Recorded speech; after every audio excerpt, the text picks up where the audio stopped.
Welcome to this presentation on selecting evidence-based interventions. This presentation is designed to provide districts and schools with a process for reviewing research on evidence-based interventions that target a specific challenge or desired outcome, help districts and schools identify evidence-based interventions that address the root causes surfaced through comprehensive needs assessments and that meet the evidentiary requirement set forth by the Every Student Succeeds Act. The process for selecting evidence-based interventions outlined in this presentation was developed by WestEd, a national nonprofit research development and service agency. We strongly encourage you to download the Intervention Evidence Review tool developed by WestEd to help guide your school through the process for selecting evidence-based interventions. The process for selecting evidence-based interventions is designed to complement the IDOE's Comprehensive Needs Assessment and School Improvement Plan template.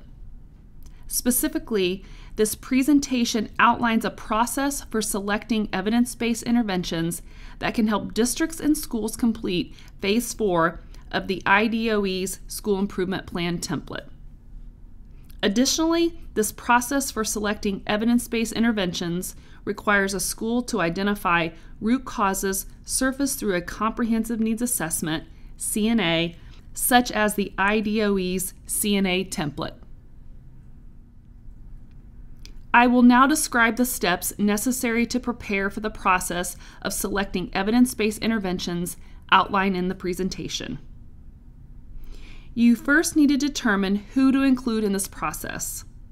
You are encouraged to engage the following individuals in this process: staff who are charged with selecting evidence-based interventions for schools, staff who have substantive knowledge of the challenges that potential interventions are intended to address, staff or external partners who have a background in quantitative research methods to assist with the review of the research.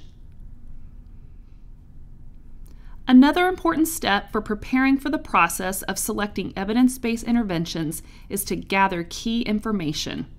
Specifically, you are encouraged to assemble the following information before beginning the process of selecting evidence-based interventions: completed comprehensive needs assessments including school-level data profile, such as demographics, discipline, academics, root cause analysis, summaries of challenges that require attention, a list of interventions currently used, research that has already been collected on potential interventions.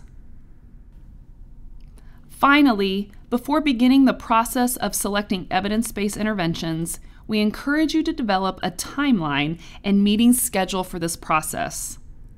There are 5 steps in this process, each of which will be described later in this presentation. On this slide, we have defined the approximate amount of time required to complete each step of the process.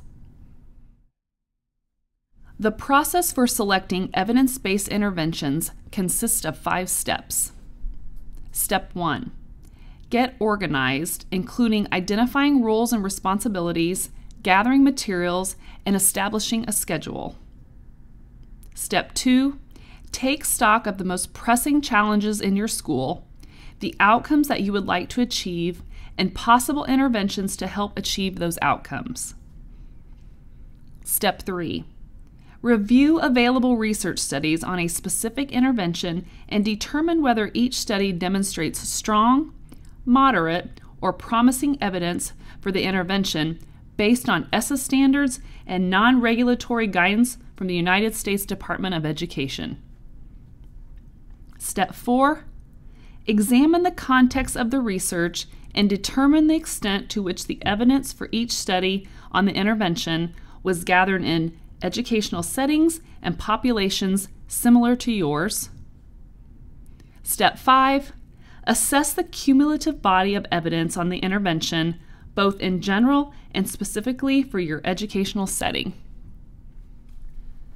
During the first meeting of the review team, The leader of the team is encouraged to begin this process by highlighting why evidence-based interventions and, more formatively, evidence-based decision-making are critical for continuous school improvement. To help leaders do this, we provided a graphic on this slide that illustrates the steps of the evidence-based decision-making process. I'd now like to describe each of the 5 steps of the process for selecting evidence-based interventions. Step 1 is to get organized. The objective of this step is to invest time to get organized and build your knowledge base by gathering the necessary materials and building a well-informed team to complete the subsequent steps.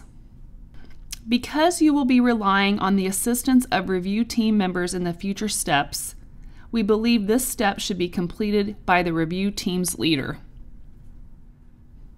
To complete step 1, we encourage you to think through the following questions and complete the related action steps. Who is involved? First, identify which departments or programs should be represented. Then, identify the individuals who will participate in this process from those departments or programs. Next, determine what their respective roles and responsibilities will be in the group.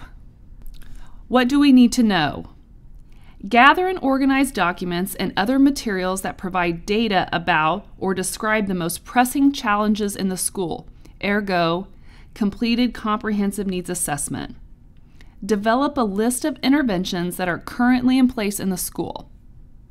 When and where will meetings occur? Determine the meeting schedule. When, where, what materials are needed, and who will be involved. Step 2 of this process is to take stock of challenges. The objectives of this step are to 1. Convene the entire review team to review the information and materials gathered for the group. 2. Informed by this review and subsequent discussion, determine the school's most pressing challenges. 3. For these challenges, identify the desired change and outcomes that the review team would like to achieve. 4. Brainstorm possible interventions to help the school achieve these outcomes. The entire review team should be involved and engaged in this step of the process. While there is no one best way for a review team to reflect on the school's challenges and areas for growth, we have provided a few recommended steps to help a review team leader guide her or his team through this step of the process. Number 1. Based on a school-level comprehensive needs assessment, what are the 2 or 3 most pressing challenges that the review team would like to address? 2. Based on these pressing challenges, what specific outcome or outcomes are you hoping to achieve and for whom? 3. What interventions are currently in place to address these pressing challenges? 4. What interventions are you considering to address these pressing challenges? 5.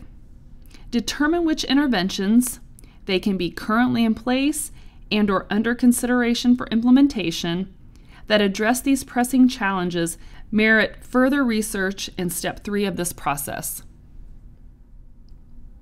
Step 3 of this process is to review the research. The objectives of this step are to: Number 1, review available research on the interventions identified for study in step 2 of this process. Number 2, assess the extent to which the research studies are well implemented and well designed. Number 3, evaluate research on these interventions to determine whether each study provides strong, moderate, or promising evidence for the interventions. We believe that step 3 should be completed by members of the review team and or external partners with a background in quantitative research methods.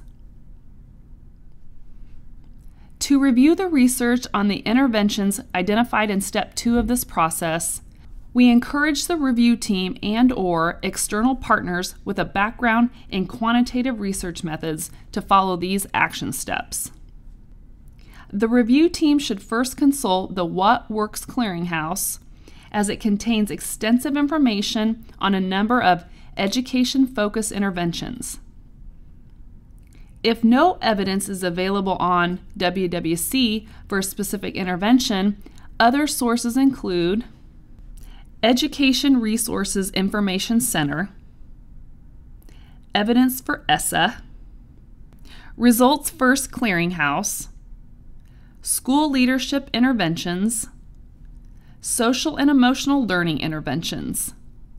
Review the research for each intervention selected at the end of Step 2. For each research study, answer the questions outlined on pages 9 through 13 of the Intervention Evidence Review Tool developed by West Ed. This is the document referenced at the beginning of this presentation. Step 4 of this process is to examine the research and educational context. The objectives of this step are to, number 1, review the analysis of research studies completed in Step 3 of this process for the interventions identified in Step 2 of this process. Number 2, evaluate the level of evidence provided by each research study for the identified interventions.